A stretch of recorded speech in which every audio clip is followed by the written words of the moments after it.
Bismillahirrahmanirrahim. Assalamualaikum warahmatullahi wabarakatuh.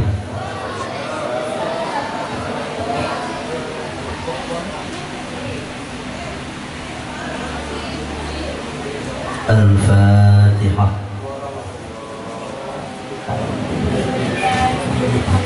Bismillahirrahmanirrahim.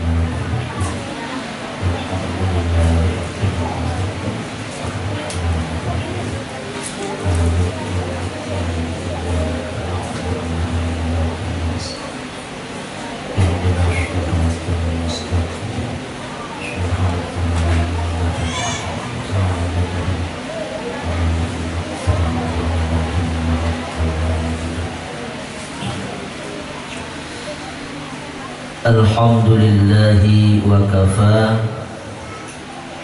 wassalatu wassalamu ala sayyidina Muhammadin istafa wa ala alihi wa sahbihi man ittaba'al huda, amma ba'du. Yang kita cintai dan kita muliakan,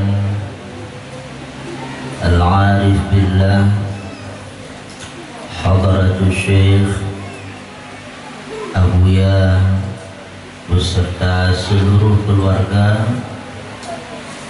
semoga senantiasa diberikan kesehatan, panjang umur, dan dimudahkan segala perjuangannya. Yang kita muliakan, guru kita teristimewa kepada Abu Muda beserta Umi dan seluruh keluarga besar Nuriyatullah,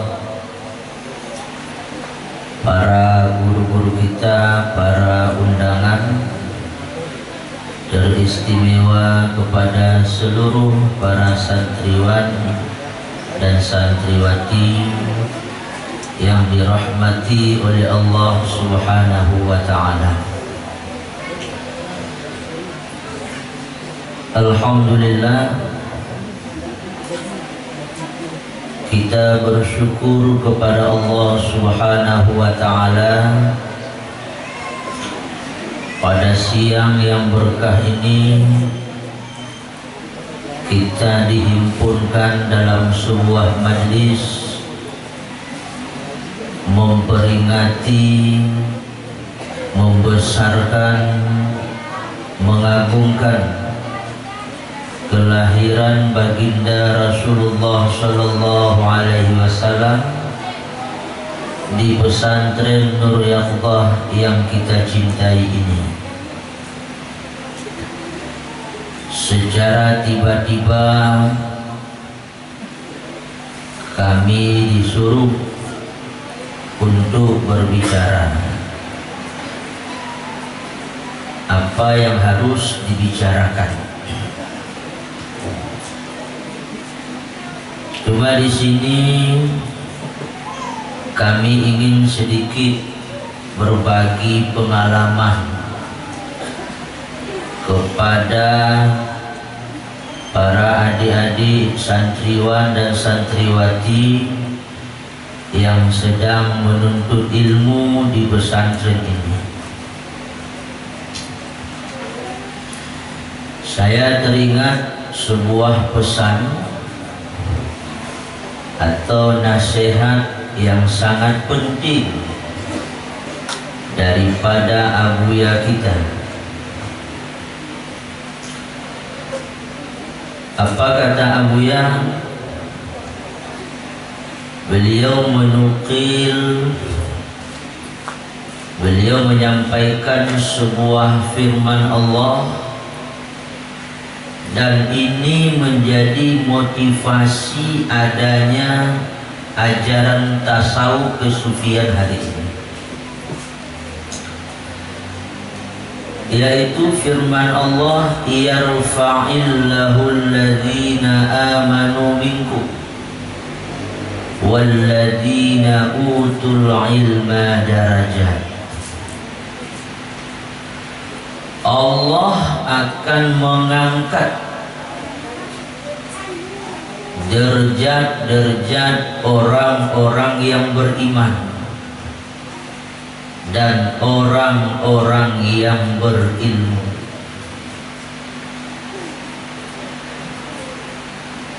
Maka para adik-adik sekalian yang dirahmati Allah, dalam kehidupan kita, dua perkara inilah yang menjadi modal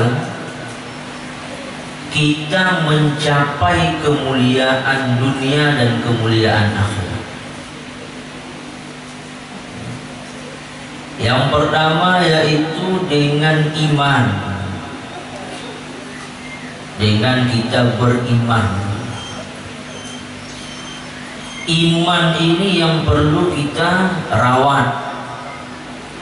Iman ini yang perlu kita gapai di dalam batin kita. Tapi iman yang seperti apa yang dapat menghantarkan kepada kemuliaan itu? Inilah yang disebut dalam ajaran tasawuf dengan imanun kamil, iman yang sempurna. Sehingga orang yang pada dirinya ada iman yang sempurna itu disebut dengan al-insanul kamil, manusia yang sempurna. Nah, menggapai iman yang sempurna ini bagaimana? Tentu yang pertama berawal daripada iman akidah. Kita diajarkan di pondok untuk menguasai tentang akidah Ahlus Sunnah wal Jamaah yang disebut dengan i'tikad 50, diajarkan di pesantren. Ini iman dasar. Dasar kita dalam beriman harus berawal dari akidah. Apakah iman akidah ini dapat menghantarkan kepada yarfa'illah, Allah meninggikan derajat manusia itu? Belum. Maka kita tingkatkan iman kepada iman khawarij, atau yang disebut dengan imannya para mutasawwifin, imannya ahli tasawuf, orang-orang yang hatinya berkemauan berjalan untuk hudur di hadapan Allah. Maka kita diajarkan bertarekat.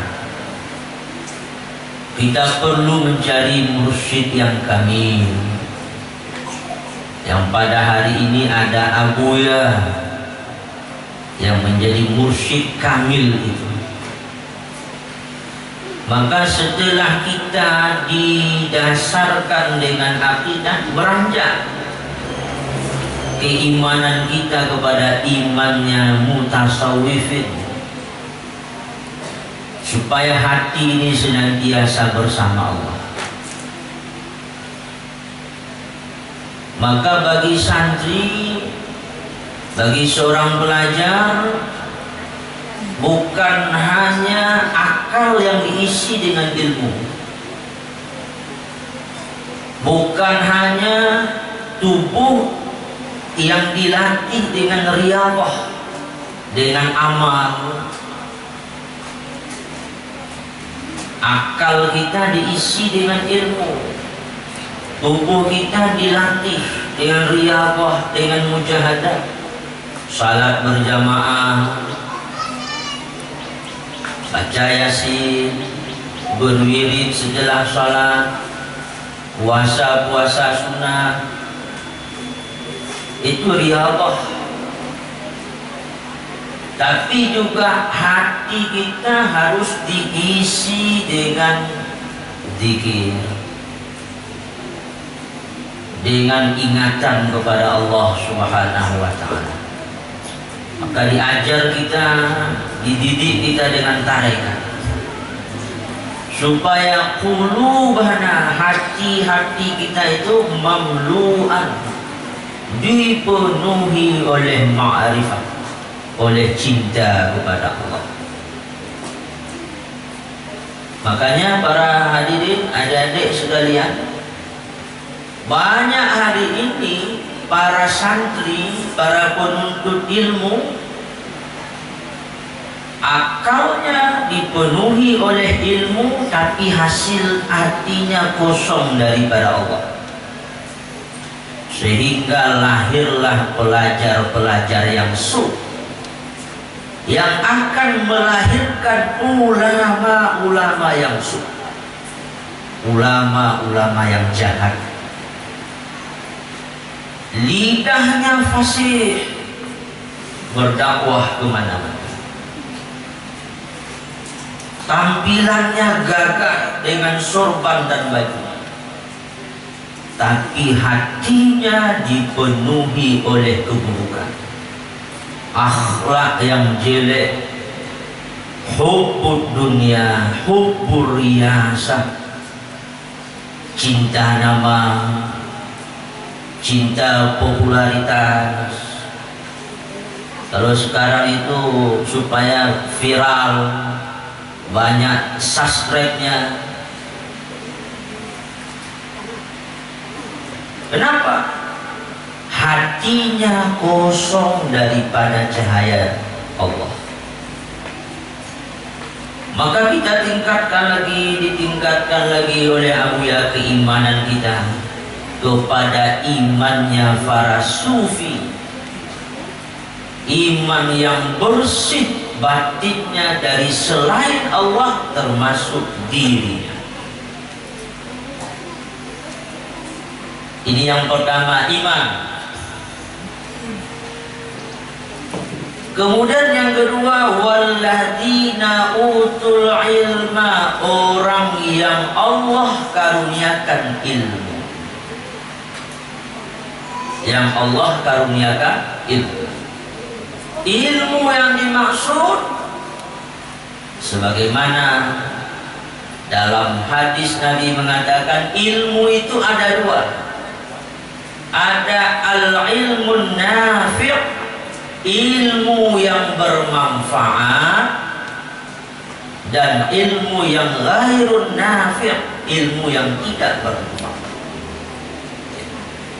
Imam Al-Ghazali menjelaskan mana kriteria ilmu yang bermanfaat. Yang pertama adalah dengan ilmu itu kita mengenal Allah. Dengan ilmu itu kita dapat memperbaiki kekurangan diri kita. Dengan ilmu itu menggalakkan kita kepada ibadah. Dengan ilmu itu menggalakkan hati kita cinta kepada akhirat, cinta kepada Allah.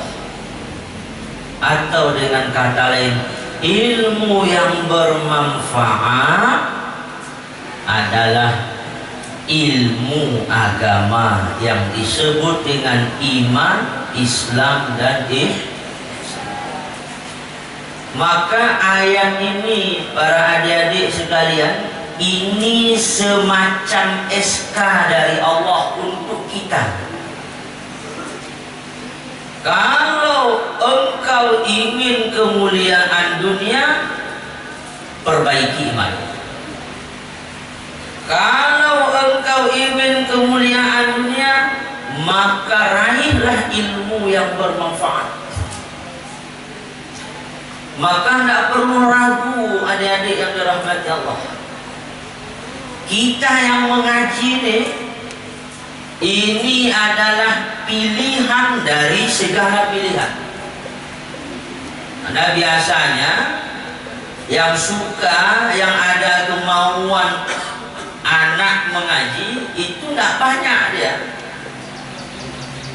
Kalau kita persentasekan orang yang mengaji dengan yang tidak mengaji, itu jauh lebih banyak yang tidak ketimbang yang mengaji. Padahal Allah sudah jamin ini. Dan contoh besar bagi kita, kalau di Nur Yaqdah ini tak perlu jauh cari public figure contoh. Guru kita Abu itu contoh bagaimana dia berkhidmat dengan ilmu, bagaimana dia cinta kepada umat.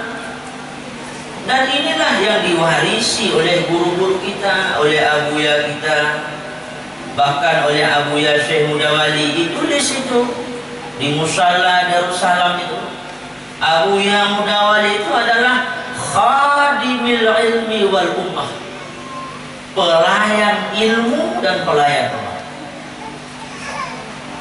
Maka bercita-cita kita seperti itu, tak perlu ragu. Orang yang mengaji itu sedang ngaji saja, kata Nabi, Allah kafalah, Allah jamin rezekinya. Itu orang yang sedang ngaji. Apalagi orang yang selesai ngaji. Karena godaan terberat orang yang mengaji itu, adik-adik, ini pengalaman saya, godaan, cobaan terberat orang yang ngaji, kalau sudah mau masuk tahap ngaji yang tinggi, ngaji mahali, mengaji jam ilmu-ilmu mantik dan ilmu-ilmu pesantren lainnya, itu paling berat godaannya apa? Adalah perempuan. Yang gak mulai no. Hanya menyoka mulai no, mukawin dan kor. Menyohana batih di dalam tengok. Nyai nong ne. Mukawin gok, mukawin di wedding gok kaji itu malumpat wedding na.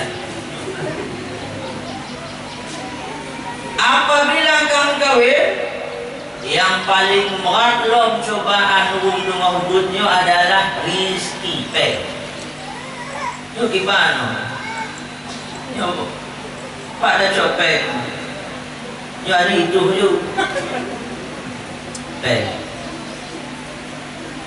Hanya boleh, inilah adik-adik yang dirahmati Allah.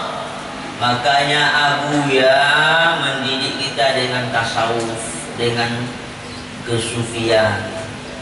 Yakinlah ilmu agama ini, sungguh-sungguh kita mengamalkannya, yakin kita bahagia dunia, bahagia akhirat. Yakin. Cuma para hadirin yang dirahmati Allah, terakhir sebagai penutup, kata ulama, ada 3 hal kalau itu ada pada santri, sempurnalah nikmat guru.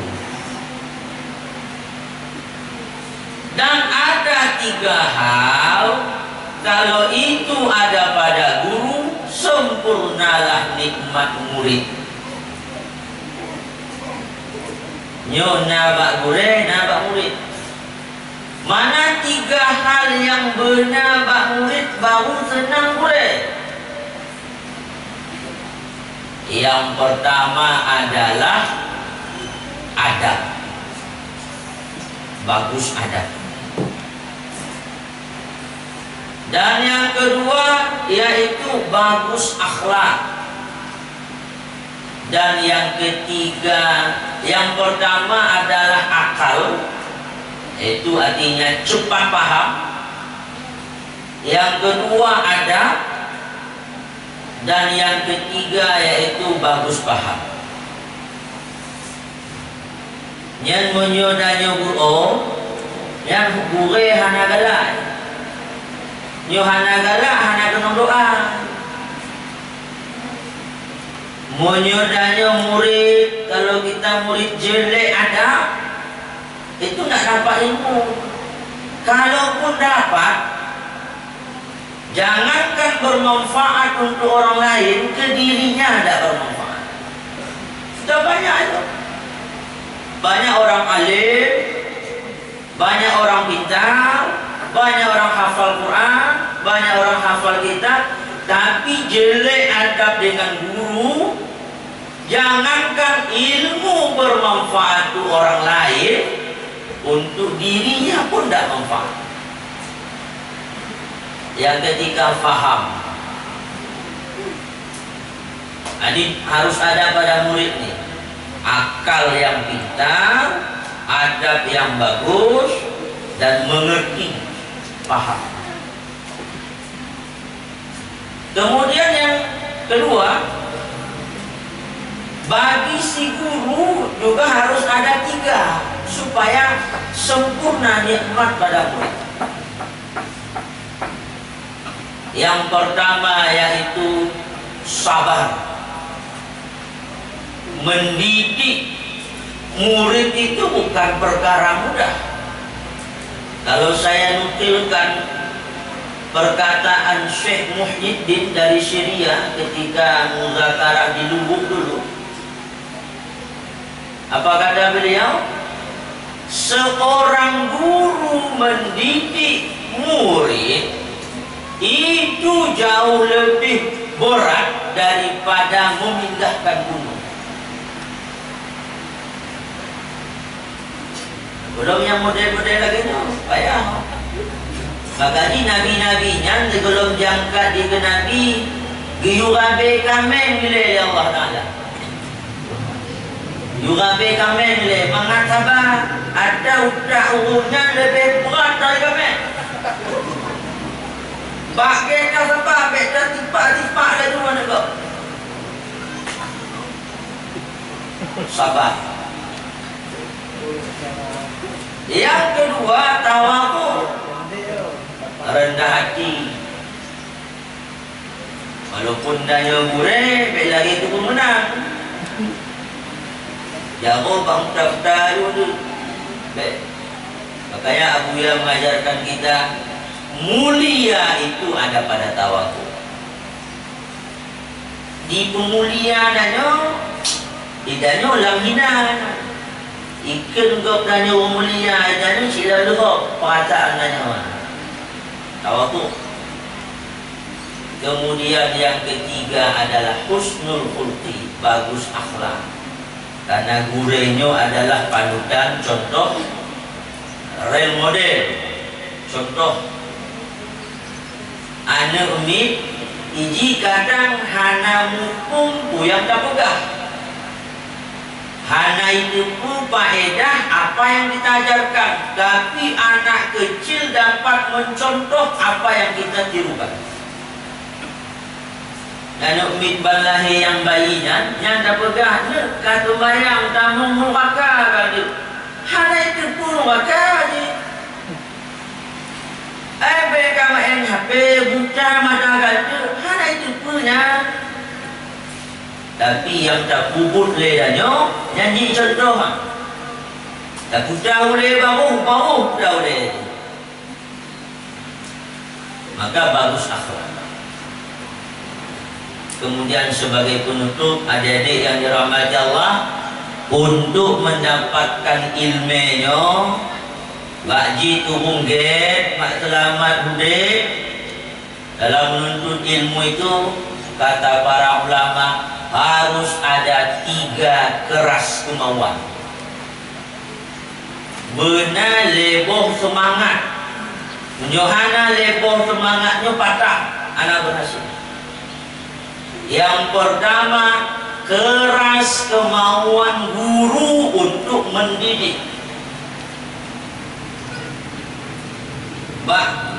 Semangat guru mendidiknya berkeras. Kontak pleh. Yang lagi Abu Ya, hanai pleh bu, bijak tu. Hanggo, utak tu.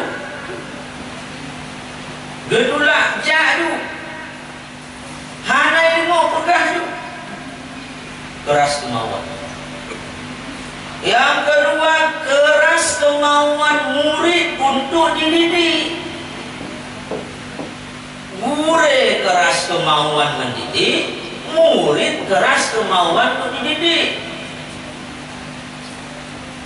Menyahana hitam ni, dia murid diplom-plom. Dan yang ketiga, keras kemauan orang tua. Nyo yang payah tu. Tapi empuk mau pimpinan bertanpan nyo buat unci. Nyan jak tulam lang ya cok si anu. Laki tin tengku tulam lang. Ada tu. Nyan ni mengkawin mak bini homo ya cok si anu. Maka hutang anak memang kawin dia homo. Dia mampu bak keras kemauan wajib. Anik lunyo wajib bak lagi dah pulang bak aku. Wajib dah idaknya aku kaku terah bak aku. Bak terah. Bek dengar orang kacau. Nyancok pergi anak megah dia. Nyo yang kadang upok. Gure anak kau. Umci anak rumah mangan anak berkamu pupnya gaji dibaca kitab ni gaji penato ni. Hai, yang kayak kuliah kali. Andi kumung kat tinggal punya anak kuliah. Butuh. Berarti umci anak keras kemauan. Anak yakin. Maka adik-adik yang dirahmati Allah, tanya awaknya, urung yang dipilih oleh Allah dari urung yang dipilih. Bersyukur. Bek nyuplung dari pilihan Allah. Bak mati tu lah mendulit main. Bak lagi ke Nabi yang dawali bunai. Lutnya khadimil ilmi wa tulaba. Pelayan ilmu, pelayan umat. Yang kepunanya di kepelayan tu. Anak punya kerajaan, jadi kepelayan dong. Karena pelayan tu dengan setinggi-tinggi kedudukan di sisi Allah, yaitu makam kehambaan. Atalunnya kepanjang, Abu laki mu'ahlun, tak terjebak dulunya. Jadi, mudah-mudahan ada manfaat, lun hana menggurui. Tapi nyo berbagi pengalaman adik-adik mendung, yakinlah menyenung kubit ba ilmenyo, ilmu agamanya, amalkan akhlak dongen, iman dongen, ibadah dongen, hati dongen tua ke Allah Ta'ala, yakin insyaAllah diangkat oleh Allah kemuliaan, dimuliakan Allah. Karena contoh Pak Abu ya, karena contoh Pak Abu tanya, karena contoh Pak gure-gure tadi. Anak pun minta contoh lain, jangan mentong ingat-ingat. Anak ragu, anak takut lagut cik dibicara pun. Anak takut anak berbuhnya dijak-jak padanya. Anak punya takut anak umput dilumpat pada budanya. Anak ragu lah. Betul yang begahnya. Berbayangnya itu walaupun umbacat lah pun ujung-ujung keyakinan cik dilumpat-lumpat umputnya. Betul yang berkata anak berlaku nupatih mendong aku boleh kena bulan bertantai itu nupatih mendong sami'na wa ata'na cik di menancit nyo pulang anu ba'o pulang insyaAllah. Ada hana punaji lagi boh kitang omaji ada hana mata mendung. Nyo mata mendung. Memang naci yang bu tabuh-tabuhan. Cuman kaji ke boh je ni, ke boh kitang ni. Walaupun boh. Nyo kemantom. Assalamualaikum warahmatullahi wabarakatuh.